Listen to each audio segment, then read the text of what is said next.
তোমরা এদিক যাও, তুমি এদিক যাও। আমি যাই। যাও। আচ্ছা সামনে করে গিয়েছে রে, কোন অসুবিধা নেই। আরে খাতা বালি যেটা দেয় সব কিছু নিয়ে আয়। এইটা নিতে দরকার পাইছি। শক্তি দেয় না। আরে আসো। ওই গোলামের বাচ্চা গোলাম আমার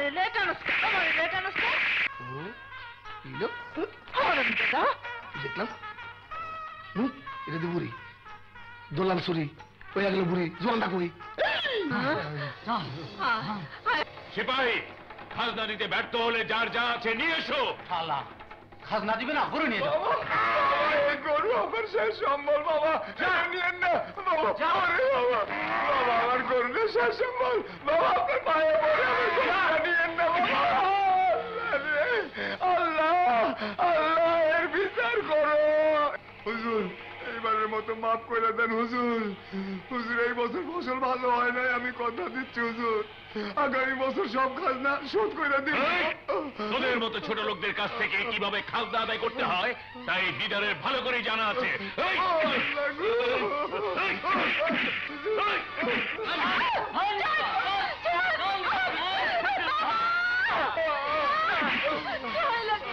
আমার বাবাকে মারবেন না, আমার বাবাকে ছেড়ে দিন। তাহলে তোকে নিয়ে যাই, তোকে দিয়েই খাজনা উসুল করবো। আমার মেয়েকে ছেড়ে দাও, নইলে তোমার উপর আল্লাহর গজব পড়বে। আমার উপর গজব পড়বে? দেখি তোর আল্লাহর গজব কিভাবে আমার উপর পড়ে।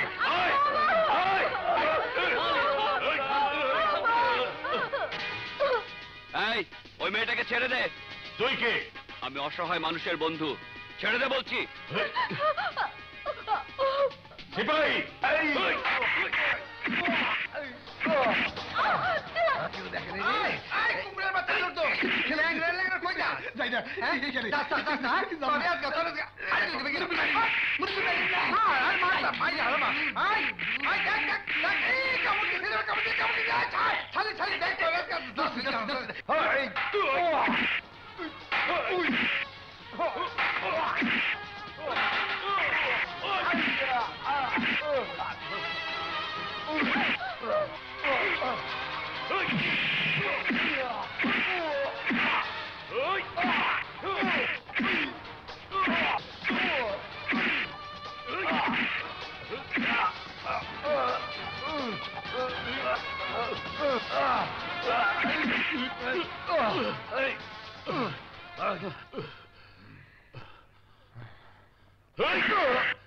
রাজকার্যে বাধা দিয়ে তুই যে অন্যায় করেছিস তার বিচার যে কত নির্মম হতে পারে তা বুঝতে পারবি তুই রাজ দরবারে গেলে। গরিবের অর্থ লুণ্ঠন আর অসহায় নারীর সতীত্ব হরণে যদি রাজকার্য হয়ে থাকে তাহলে নিয়ে চলো সেই রাজ দরবারে। আমি দরবারে দাঁড়িয়ে ন্যায় বিচারক ফরিদুদ্দিন সাহেবের সামনে বলবো, খাজনার জন্য যে রাজ্যে কোনোদিন প্রজাদের উপর অত্যাচার হয়নি, রাজকর্মচারীরা হঠাৎ করে কেন তো নির্মম হলো? কেন তারা প্রজার ঘরের ইজ্জত বাগান বাড়িতে লুণ্ঠন করতে চায়?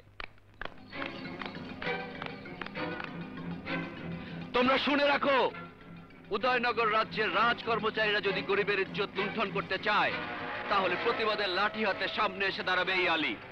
আলী জীবন বিলিয়ে দেবে, কিন্তু তার সামনে কোনো নারীর ইজ্জত লুণ্ঠন হতে দেবে না। নিয়ে যাও ওকে।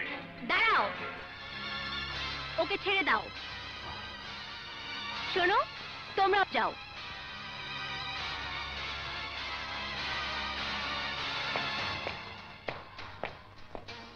রাজকুমারী, তুমি রাজকার্যে বাধা দিতে পারো না। তুমিও মহলে ফিরে যাও। জি।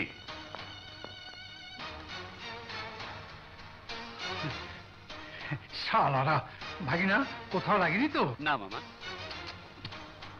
আলী, এদিকে এসো, এসো বলছি।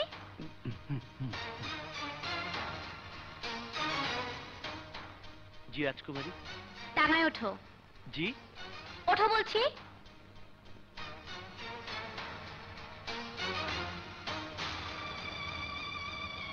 বসো বসো। কচুয়ান, টাঙা চালাও। চলুন এই, কে? আমরা ওই দিকটা ঘুরে আসি। তা মন্দ হয় না। জঙ্গলে যাবো? হ্যাঁ। হ্যাঁ, জঙ্গলে মঙ্গল। চলো যাই।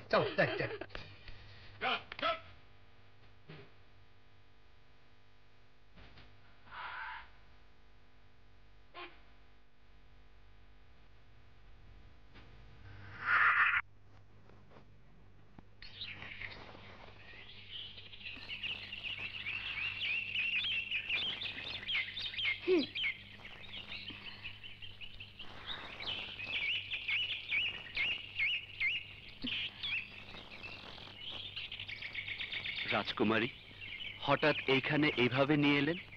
রাজকার্যে বাধা দেবার জন্য বিচার করবেন মনে হয়। তুমি ঠিকই ধরেছ, আজ আমি তোমার বিচার করব, তবে রাজকার্যে বাধা দেওয়ার জন্য নয়, নারীকে সম্মান করার জন্য। যে বীর নারীর ইজ্জতকে সম্মান করে সে শুধু বীর নয়, পূর্ব আকাশের সোনালী সূর্যের চেয়ে অধিক। আলী,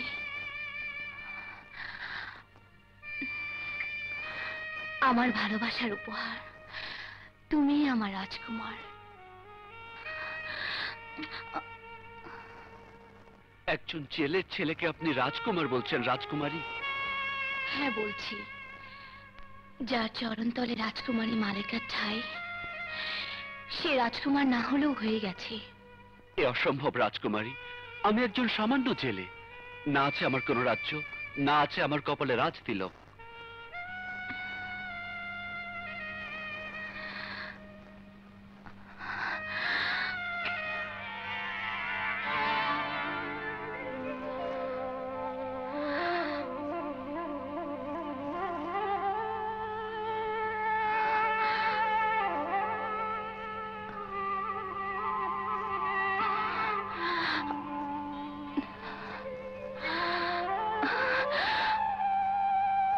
আমি তোমাকে ছাড়া বাঁচবো না।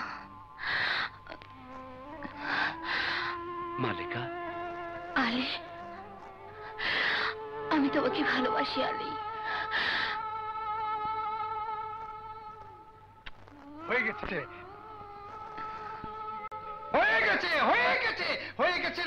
আরে হয়ে গেছে।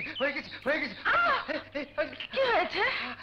আরে রাজকুমারী মালিকের সুন্দরী আর আমার ভাগ্নের মধ্যে হয়ে গেছে। কি হয়ে গেছে মামা? আরে দুধ থেকে কিসের মামা? তুমি হলে কি আমার জান, যাকে বলে কলিজার টুকরা। আপনার বয়স কত? আরে কত দিয়ে কি হবে?